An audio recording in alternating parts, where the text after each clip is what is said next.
Hello, everyone, and welcome to the Golden Astrologer Podcast. This is Deb McBride, and it is Sunday, the 30th of May in the year 2021. And can you believe it? May is over. Tomorrow's the last day. And if you live in the United States, you are celebrating Memorial Day weekend, holiday weekend. And I wish everyone well there. And here in Costa Rica, we just had a beautiful sunset. So what was funny is this is the second time I'm starting to record this, because what I was doing the first time was saying, and we're having a beautiful sunset here. And I went, wait a minute, why am I in the house when there's a beautiful sunset that's going to be gone in a few minutes? So let me go see the beautiful sunset, which I did. And there were pinks and oranges and some blues, and there was some overcast sky, but it poured so much the other night and there wasn't much of a sunset. Last night there was, but a sunset here is really something beautiful and sometimes extraordinary. And so I try not to miss them if they're visible.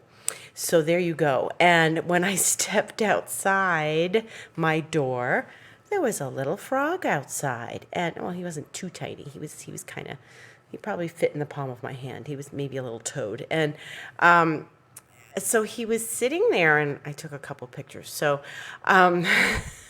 frogs are good. Frogs are a good sign. They're good animal spirits. So, if you ever see a frog, it's a good animal spirit. Look it up online. But anyway, on to astrology and beautiful sunsets. So I hope wherever you are, you had a beautiful sunset. So Mercury's retrograde. Ta-da! As of yesterday afternoon here, Mercury went retrograde at 24 degrees of Gemini. And he rules Gemini, so he's at home there. But, it doesn't matter. He's retrograde. And I got to tell you, there was so much confusion in the last week and miscommunications and things missed and people not hearing right and stuff not getting through. And I talked with a friend, and we both said, you know what? It feels like Mercury's already retrograde. And that was like a week ago. And that's the way it's felt. So, it's retrograde. It's finally retrograde. It is in retrograde. And it's been doing a lot of things. On the 22nd of May, Mercury squared Neptune. And next Saturday, a week from yesterday, Mercury will square Neptune again. So that's the second square. There's going to be 3, and we talked about this. But what happened? So what happened for you a week ago? A week and a half ago? What happened on the 22nd of May? Did you get some information? Did you get some intuition? And, there's been a lot of action in the last week because Mercury has been talking to Venus, and Venus also talked to Neptune. And so there's dialogue going on. And so what kind of dialogue have you had this week? What was the dialogue? What was the theme of the dialogue? And I have to say, when I look back in these last few days, in this last week, it's been intense. And I don't mean intense like accusatory dialogue and dramatic dialogue. And my dialogue has been high-level spiritual dialogue. And as I'm sitting here, I'm thinking of it, and I'm realizing that it's been really powerful, high-level spiritual dialogue. And it's not been, like some, there was confusion, of course. There always is. Mercury, Neptune, Mercury retrograde, this is confusion. But the dialogue has been powerful. Like the knowledge, which Mercury rules knowledge. It's not just communication. It's knowledge. It's intellect. It's information. It's networking. But I met new people, and we talked, and there was dialogue, and I talked to other people, and I talked to my shaman, and it's all the same information. And it is high-level spiritual information about shifts and changes in our energy field. And, everything is energy. Vibration, energy, everything is energy, everything is vibration. And vibration and energy are everything. So if you are feeling things, Write them down, pay attention to them, list them, talk to somebody who you know you can talk to about these mystical things. These were more mystical conversations. They were not chit chat gossip. This is not, I did not get gossip. Thank God. I really don't want gossip. But, when Mercury goes retrograde, the truth often comes to light. And, Neptune can be enlightening. So now I'm experiencing an enormous amount of deep spiritual dialogue. And so I'm paying attention to that. And I'm digging into that. And I'm listening and I'm absorbing it because it's powerful and very, very important. And it's about turning points. And I have been talking about turning points for weeks. So my instincts and my intuition about turning point, which I said probably a couple weeks ago and on Instagram, and I kept saying to people I know, I think there's a turning point apparent, like around us right now. Each of us is going through our own turning point, and man, is it happening. We are in it. We are in a turning point. And it could be like, something simple for you in your life. Don't think just because I'm saying it's massive that, well, what am I missing? What's Deb doing that I'm not? Deb is in the healing professions. Deb is in the helping professions. Deb has other information coming through that, I have to impart upon everyone else, to everyone else. And, there's something in your life shifting and changing. I can guarantee that. Nobody is sitting around going, la-di-da, oh, it's Mercury retrograde. Oh, my phone isn't getting the messages. And, oh, somebody texted me, I didn't get it. Yeah, that's going on. Sure. But this is a massive shift. And there is enormous information coming through. And there is an enormous amount of turning point happening. And I feel it. And be it Neptune, be it Mercury, all of it. And Saturn shifting direction. It's here. It's here. And I felt it for sure on that eclipse the other day. So, people keep asking each other, oh, how was the eclipse for you? How was the eclipse for you? And people were like, no, it was pretty mild. I didn't experience anything. And I really felt like, eclipses, remember what I've said before, eclipses eclipse you. So there's a point where you feel, oh my God, I'm here and this is it. And it's like, remember last week when I talked about, huis clos, no exit, Jean-Paul Sartre, and how they're living the same thing over and over again. It's Saturn retrograde, and it's like they can never get out of it. There's that moment during an eclipse where there's a bit of despair and where you feel eclipsed. And then it passes, and then you go, oh my God, this is deep. And like the depth of shift and change was far greater, in my case anyway, than the moment of despair. But there was that moment of hanging, of, is this all, there's that old song, is that all there is? Is that all there is? Is this all there is? That's it? And no. Sometimes we get fooled into thinking that we are on the treadmill, and we're not. We think we're on a treadmill. Sometimes we're really on the treadmill. But I feel deep within my being that we are on the precipice of something profound, each and every one of us. And how could we not be? Look what's happened in this last year. Look what's gone on this earth. Something has moved and shifted and changed. And, people keep going, oh, things are getting back to normal. We're never the same. We're not going to be the same. We aren't the same. We're not the same. No one's the same. You've been through something. Okay? Like, sometimes you've moved into a new apartment or a new home, a new house you just bought, and there's an energy. If you're paying attention to it, there's an energy, and you're like, something happened here.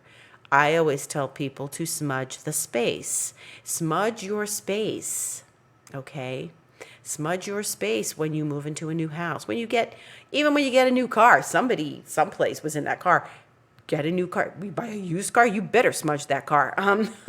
Anything. you smudge. When you move into an apartment, when you move into a house, unless somebody hasn't lived in the house, it's a brand new building that was just built, a brand new condo or something, But my point is, when you've been through something. You walk in a house, something went on here. Something went on here. Or you walk in and you're about to go to visit friends, and maybe they had an argument before you got there, and it's like, something went on here. It's that feeling, that moment of, something happened. And yeah, something happened. And for each of us, there's been a something. It's not terribly conscious. It's not terribly available and aware. It's a knowledge, let's just say, okay? It's a knowledge that things are moving and changing and different, okay? And there was a pivot. So that doesn't mean that, what do you mean? Something happened, Deb? Nothing happened. Well, it's, I'm sensitive to these energies and I'm picking them up and my antennas are up. Just because it hasn't plopped in your lap yet doesn't mean nothing happened. So just be aware. We have been through something, and so we need to move forward. And we're starting to get a sense of what that forward is going to look like. And so here we are. So the information continues. We go back over information that we've lived through over these last weeks, which is what Mercury is doing. It's revisiting the spots in Gemini that we've been through over these last weeks. And, on Saturday the 5th, it's going to revisit where it was on the 22nd of May, because Neptune doesn't move very far and it's going to square Neptune again. And so we go to the next deep layer. This is where I say that both planets were doing different things at each turn. So there's going to be 3 visits. The first one, both planets were direct. The second one, Mercury's retrograde. The third one, Mercury will be direct and Neptune will be retrograde. So we're not there yet. Let's keep going. We had one eclipse. We've got another one. We've got one on the 10th of June, which is not this week, it's the following week. And so now we are in between 2 eclipses. And one of the things that I was taught, and I've told my clients and told my students and told people over the years, is that what I learned was you don't start something new between 2 eclipses. And my teacher, I looked at his website the other day, Michael Luton, and he said, this isn't the time to try the new restaurant. And he's right. You're not going to a new restaurant. You're sticking with the one you know very well, okay? You go, let's go back to that place. That's good. They always have a good meal there. That's where you're going. You're not this is not an adventurous time. We are not going into new adventures in restauranting. We're not trying that, not saying that you'll get food poisoning, but you just might be disappointed. I've tried new restaurants on Mercury retrograde between 2 eclipses, and it was just like, nah, I'm not going back there. And the service was bad, the food was, no. This is where you stick to the program, what you know very well, okay? And that goes across the board in life. So, there's lots of things, I've been looking into, new Macintoshes that are going to be coming out. Never would I buy a computer right now. No. But they're going to be later in the year anyway. I'm also looking at different astrology software. Never would I buy new software right now. But I can research it. Research is fine right now. Research is very good. But this is a time to experience oneself and experience one's knowledge, because that's what Mercury in Gemini is about, and that's what Mercury's about. What do I know? What can I bring forward? What information do I have that is important to share? What am I realizing? And, I'm in a coaching program, and I'm part of. I'm not the coach, but the most one of them is some of the exercises that I have to do, my homework and all, is, it makes us reach deep within and figure something out and get to the bottom of something and reveal something. And this is a time of revelation. So we've got till the 10th for the next eclipse, and then Mercury's retrograde till the 22nd of June. So we're staying put. We're not, taking a vacation in a new spot, trying the new restaurant, buying the new computer. No. We're staying in place and reviewing and revising and re-editing and remembering things that we've done and stuff like, oh, I'm going to pull up that old manuscript that I started, that kind of thing. And I'm going to have a look at it again. And so that's part of it. Now, Venus and Mercury had a conversation. And I'm not entirely sure what it was about yet. I have things in my life where I think it was about. Venus had a conversation with Neptune. Then it went to Mercury, had a conversation. And now Venus is moving along. Now, Venus will change signs this coming week. So it's the only planet other than the moon changing signs this week. And she is going into the sign of Cancer, which she likes because it's a nice, soft, squishy, watery sign. And she's happy with that. So that is going to be Wednesday, the 2nd of June. And the 2nd of June, she will go in early morning, if you're in the Eastern time zone. She likes Cancer. She is happy there because she gets to be expressive and feminine and sensitive and nurturing and motherly. And she'll be there till the 26th of June when she goes into Leo. So Venus in Cancer, this is a good time to nurture, to love, to take care of your kids, to love your children, to have your family around and invite them over for dinner if you can, to go to your garden and to touch the flowers, to touch nature, to go to Mother Nature and listen to Mother Nature because she's speaking very clearly and loudly when Venus is in the sign of Cancer. It's the Divine Mother. And so it's time to connect with that Divine Mother. And motherhood's tricky, for a lot of people. Our mothers are a tricky relationship. And people, I have a friend here who I said, something about a complicated relationship with a mother. And he said, complicated? He was Cancerian. It's like, how could you have a complicated relationship with your mother? And it's like, well, look, she carried you in her body and she gave birth to you through her body. And, that's the closest relationship physically that you had before you entered the earth. And that's complicated. That right away is complicated. Before you even speak words to each other or have a relationship, that is complicated, okay? And so you know her and she knows you inherently.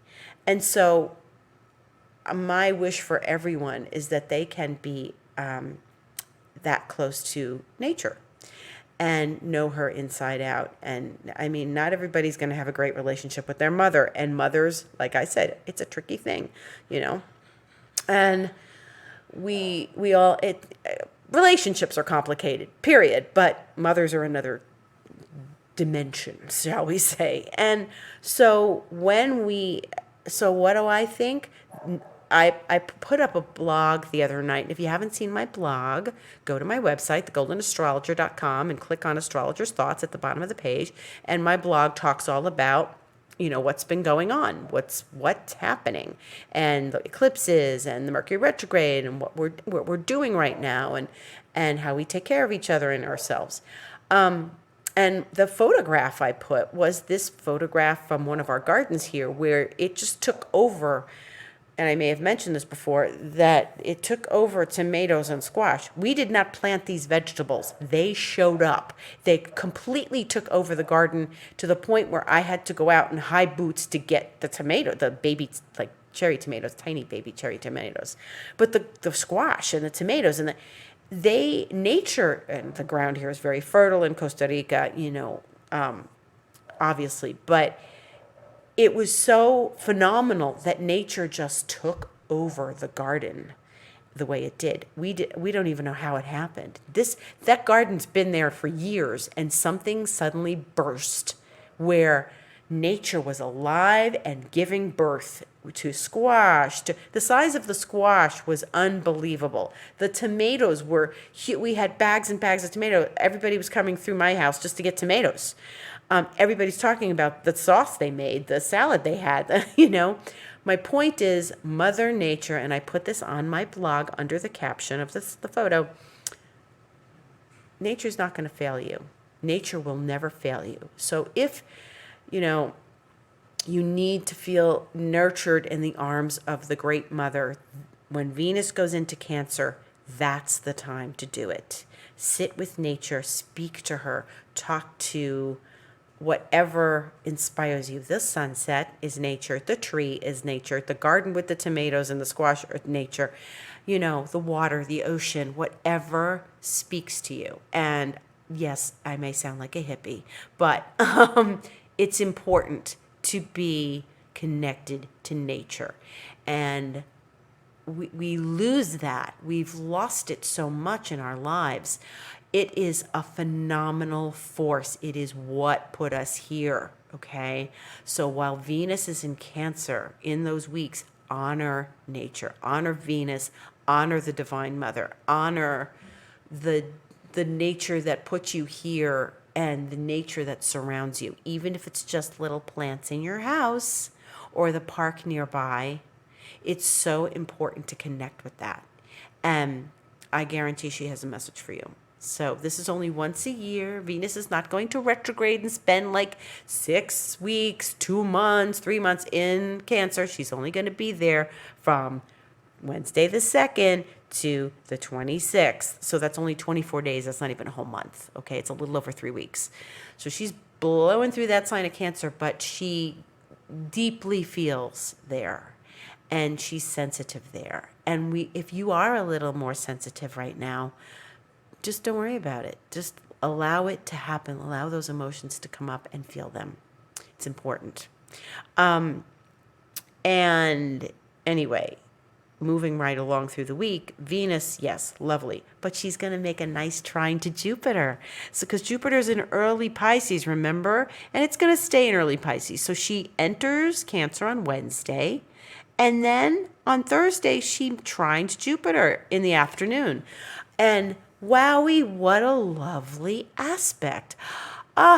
It's watery, so go, like, if it's summer where you are, go take a walk on the beach. If it's not summer where you are, if you're in Australia, something, go maybe visit the frozen lake or whatever.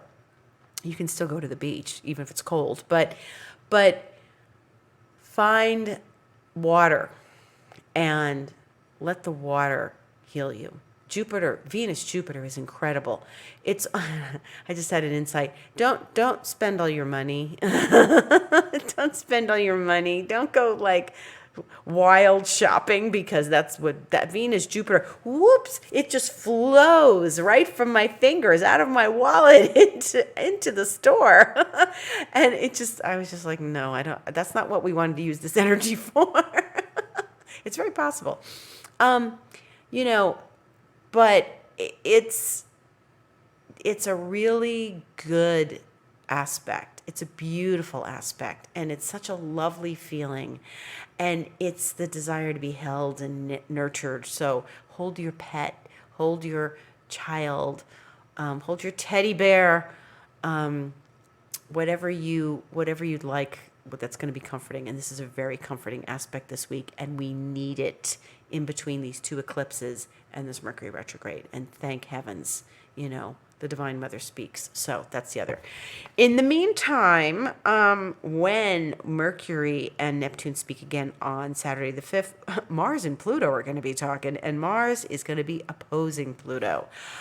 Hot, hot, hot. So Mars, Mars is a warrior, and when he gets together with his buddy Pluto in a hard aspect like this, sometimes it's dark and deep and complicated, and it could be very rich.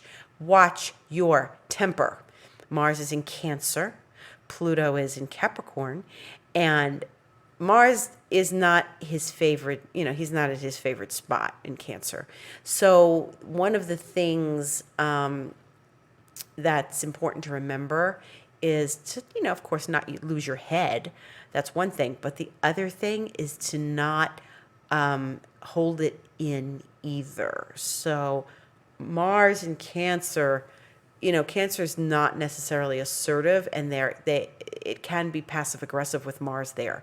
So I would say, sit back, connect, do a meditation because Mercury's with Neptune that day, and work with the energy. If you feel it building, it could be frustration, it could be anger, it could be something that you're not entirely aware of, because Pluto comes from the underworld, remember, and it's like it makes you aware of something and you're like, what the hell? What is this? Mars and Pluto are intense.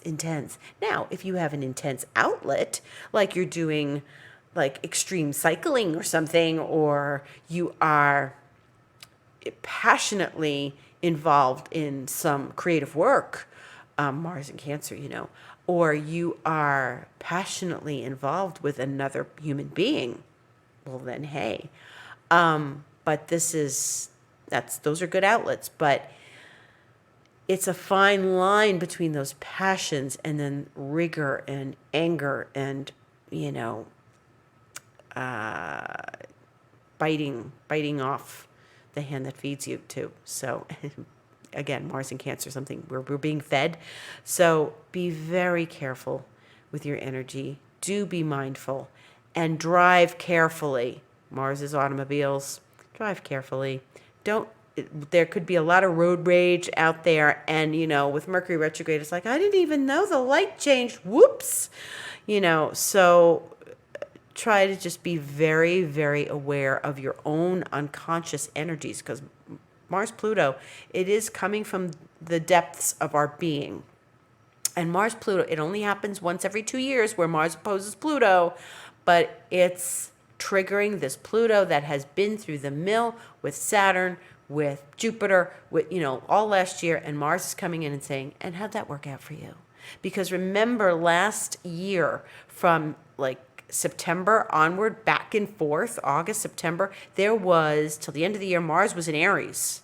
And it was making hard aspect to Pluto 3 times. 3 times. And the last time was in December. And now this is the next hard aspect since last year. So we went through something last year between like August and December. And it was that Mars squaring Pluto, Aries to Capricorn, and now it's the opposition. So if you have echoes of the last half of last year, those last 5 months of last year, then don't be surprised. But kind of, if you have a flashback to that, remember it, work with it. Don't let it overcome you. Don't let history repeat itself and be like angry at the same thing all over again. It's just not going to serve you. But be very careful in your dealings with people. It's an opposition. It's you and the person across the table from you. So if this is, if things are heated where you are, go for a walk and blow off steam. Go for a run. Go for a cycle. Do something to blow off steam. And just, preferably exercise. Don't injure yourself. Preferably exercise or something like physical that could really help burn up the energy. Okay? It's not a time to lose your temper at somebody. It can easily happen. So, that aspect comes with a warning. We have such a beautiful aspect with Venus and Jupiter this week. Don't turn the week around into sourness after we had sweetness in the middle of the week. So, just be very aware. Awareness is key. And what else is happening? So, the sun will trine Saturn on Thursday, and that's okay. The sun in Gemini is going to talk nicely to Saturn in Aquarius, and Saturn's retrograde, and those are like the big aspects. And when we are dealing with them, I think Mars Pluto is a heavy duty one. if we can mitigate that by like all the beautiful things that happened under Venus, Jupiter, terrific. So the moon's in Aquarius right now. It's going to be in Aquarius all day tomorrow, and then it's going to void, you know, in the wee hours of Tuesday Eastern time, and then go into Pisces in the wee hours in the early morning, and be in Pisces all day Tuesday. And then it will be in Pisces on Wednesday.